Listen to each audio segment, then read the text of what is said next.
I have great respect for our institutions and the separation of powers laid out in our Constitution. But what's happening now is not consistent with that doctrine of separation of powers. Extremism is undermining the public confidence in the court's decisions. As soon as I came to office, I convened a bipartisan presidential commission. And most recently and most shockingly, the Supreme Court established in Trump versus the United States a dangerous precedent.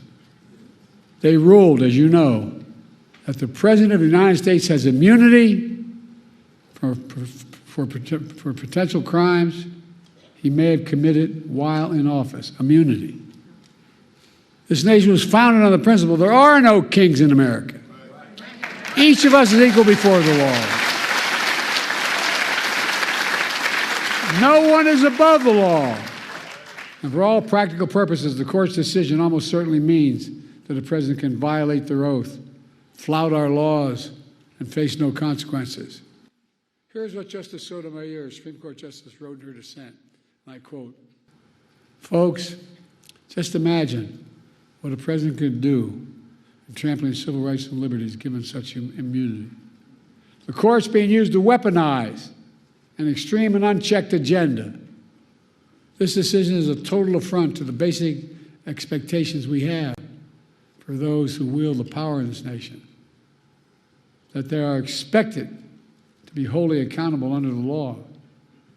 The president is no longer constrained by the law, and only limits on abuse of power will be self-imposed by the president alone." That's a fundamentally flawed view and a fundamentally flawed principle, a dangerous principle.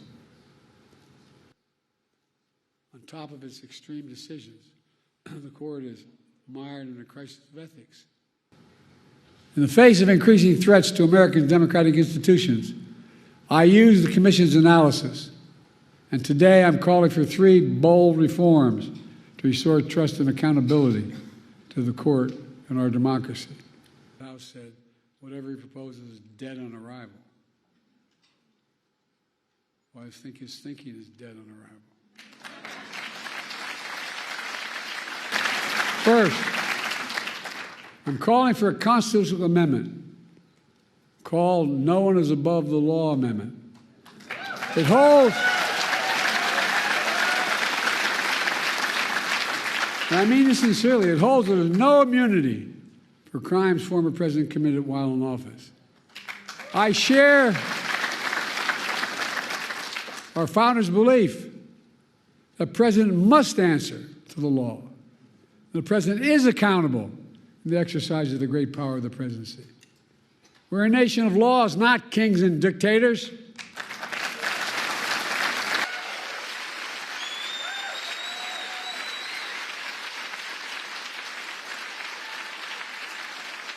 The court is not self-policing. The court is not dealing with the obvious conflicts of interest. We need a mandatory code of ethics for the Supreme Court, and we need it now.